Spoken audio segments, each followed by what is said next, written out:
Thanks for tuning in with us today, TU fans. I'm Bryce McInnes, sports writer for the Tulsa World, and you're listening to / watching TU Sports Extra. Today, we're joined by the person that you all want to hear from. Eric Konkol was announced as the 31st head coach of Tulsa men's basketball earlier this week. In 7 seasons at Louisiana Tech, he compiled 153 total wins. Coach, thanks for joining us today. It's great to be with you, Bryce. Thanks for having me. Absolutely. So, Coach, I have to be the guy to ask you the hard-hitting questions. What's your go-to ice cream flavor? Absolutely cookies and cream. Almost every time. I'll venture off every once in a while, Bryce, but I'm going to go with that as my go-to. Okay, cookies and cream. I'll hold you to that. Hopefully the TU fans don't hold your feet to the fire for that. I know a lot of them are strawberry people, but first I really wanted to ask you, how did a young Eric Konkol find his passion for the game of basketball? It started at a very young age. I grew up in a very small town in Amherst, Wisconsin, very big family. But my parents always had the opportunity for us to play sports. A basketball hoop in the yard, baseball bats, tennis rackets, golf clubs. Just had a lot of different opportunities to play sports. And for whatever reason, basketball was the one that I enjoyed the most. The high school coach at Amherst at the time, and even during my time as a player, was Greg Jensen. Had summer basketball camps. I loved the environment that he provided for all of us and the opportunity to play. And every chance I got, I wanted to play basketball. I played a lot of other sports too, but basketball was my favorite. Now, as a player, you had the opportunity to play in college. Was the path for you always to turn your playing career into a coaching career, or was that something that presented itself later? Actually, it presented itself later, and some of it was just based on a career after college wasn't something that I was thinking about. I think as I entered college as a freshman, it felt like 4 years was so far away that I just wanted to play basketball, get an education, meet a lot of people, and enjoy college. And it wasn't until a little bit later on where I really started to think about, okay, I'm not going to be playing in the NBA for 20 years. I'm not going to generate enormous wealth and retire at 30 by playing. So what is it that I really want to do? And start to really think deeply about the people that influenced me in my life. And many of them were coaches. And then started to try to figure out, how can I become a college basketball coach one day? Now, growing up in the era that you did, were you a Jordan guy, or did you go with were you a Jazz guy? Who was your favorite? Well, I feel like I grew up in an unbelievable time of Jordan, Magic, and Bird, the tail end of Dr. J, the beginning of Kobe Bryant. He's roughly the same age as me, but definitely followed Michael Jordan throughout time. In fact, one of the first questions or later questions I asked the team in the meeting the other day was, okay, I want to settle this right now with this group. Is it Kobe, Jordan, or LeBron as the best of all time? And of course, we had a lot of LeBron fans in there, but I voted for Jordan. Okay. Well, I'm young. I only got to see the last few years of the Jordan era, but like I tell my parents, I'll take your word for it, but I am a Kobe guy. So hopefully that doesn't damage our working relationship at all. I think we can work with it. I think all three are pretty darn good, Bryce. I can get on board with that. I wanted to ask you, a word that was used a lot during your conference the other day was the term renaissance, that this was going to be a renaissance for the university, a renaissance for the basketball program. At the same time, it feels like there is a renaissance in college sports as a whole. You have unprecedented movement in the transfer portal. Of course, you have the emergence of the NIL. I want to ask you, what are your thoughts on the, I don't want to say insanity, but turbulence of the college basketball and college athletics landscape right now? Well, first, I think the one thing that we can always count on in life is change. Things are always going to be changing. It just happens to be that many things are changing all at the same time.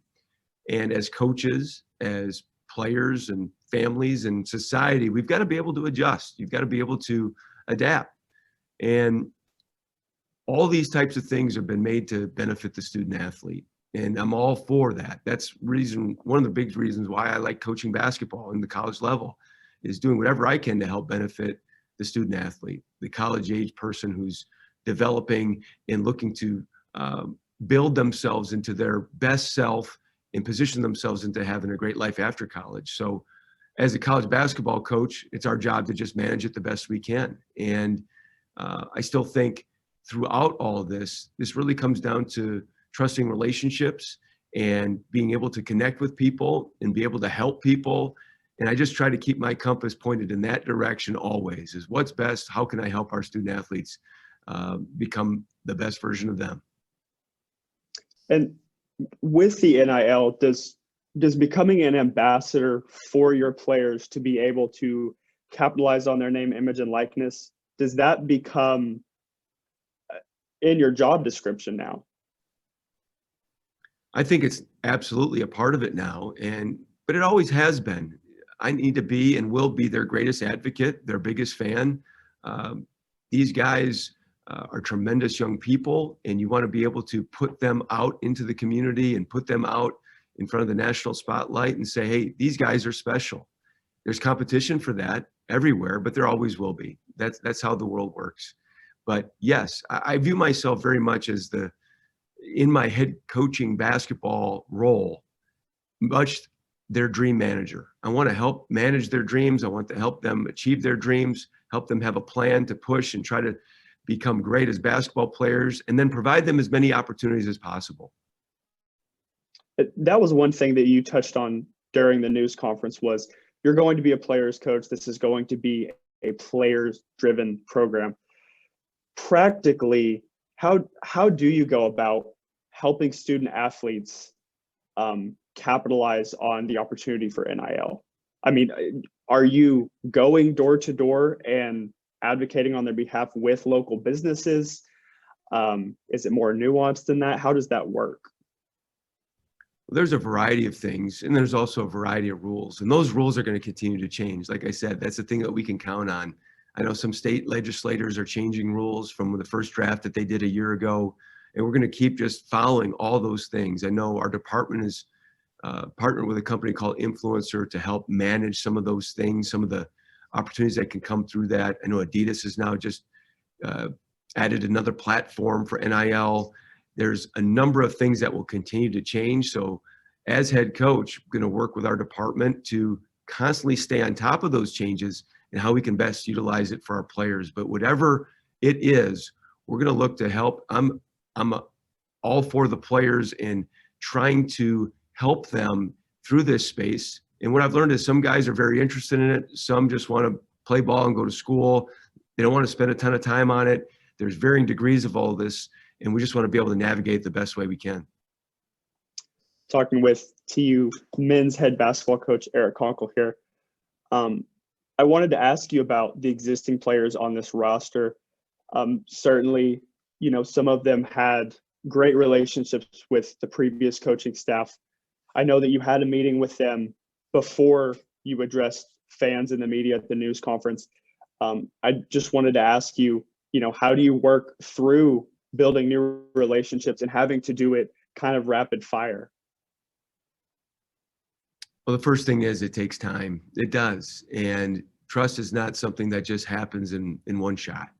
And being able to visit with the entire team and just be able to put a face to a name for both them and for me is important. Then yesterday, or 2 days ago rather, did player meetings, had individual meetings with everybody just to be able to sit down and find out where they're from, their family, brothers and sisters, parents, grandparents, people that are important to them in their lives, their background, where they first loved basketball, and just all those different types of things to get to know these guys, and then talk about more specifically our plan for them, and then to be able to ask them to ask questions and me to answer them.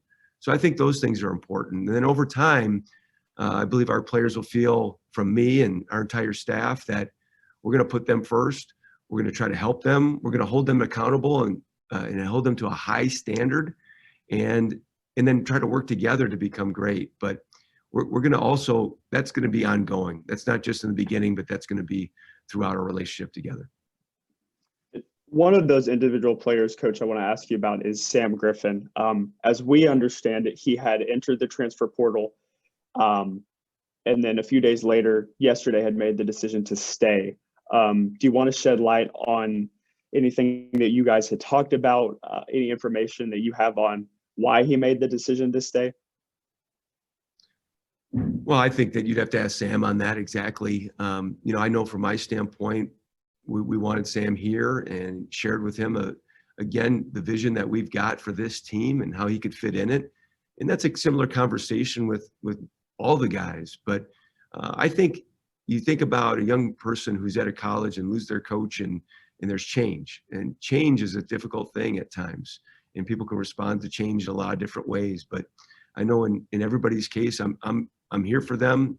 I'm their coach, and I want to help them. And that's the message I want to get across to them constantly.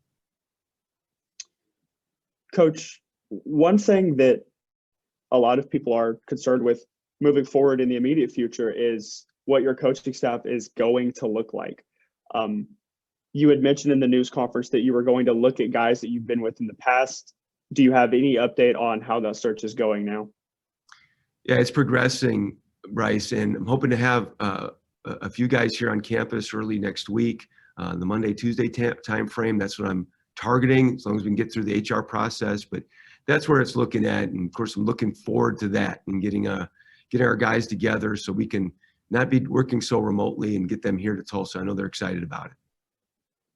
Last question for you, Coach. I know that you've made a lot of appearances already this week. You've talked with a lot of guys like myself in the media.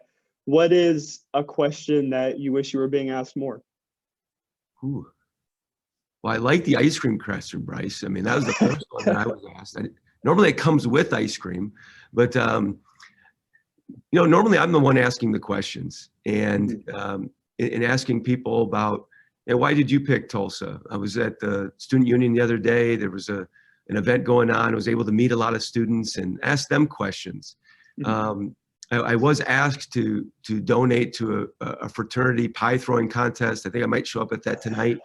Really? I don't know if the pies are coming my way or I get to throw them, but there's a number of students up there. And again, we want to be our campus, alive on our campus. We want to be our city's team. And this is what I gain energy from, Bryce, is being around people. And we've got wonderful people on this campus and in this community. And I want to get to know every single one of them. Coach, just real quick, a preview of the upcoming season. You talked about your brand with this team being very defensive minded and being a team that can play fast that first 7 seconds of every possession. Just if you can shed any light on what this team is going to look like when they take the hardwood next winter. Well, we've got a lot of uncertainty still with our roster. We've got to be able to add some pieces. We've got some scholarships available, and we're working on that. We want to be able to address some needs that we feel like we have. But then some of that still comes from, we're going to start working out with our group next week, and I cannot wait. Cannot wait to get the guys on the floor and just see where we're at and see what we can work to. I know I mentioned the other day, we want to see measurable progress in a number of areas. And we're going to get to work on that on Monday so we can just assess our team, and then we can go out and recruit to certain potential positions. But we've got a lot of work to do in our schedule and a lot of other things in planning for next year, but we want to build the basis of how we want to play. We want to be tenacious on both ends of the floor. We want to be aggressive defensively, and then we've got to be able to build skill, and that's ongoing. I think that's for every single player, no matter how old you are. We want to get better there. To you fans, Eric Konkol, head men's basketball coach at the University of Tulsa, former Louisiana Tech head coach, and possibly the recipient of some pie throwing tonight on TU's campus. Coach, thanks for joining us today. Thank you, Bryce. Great being with you.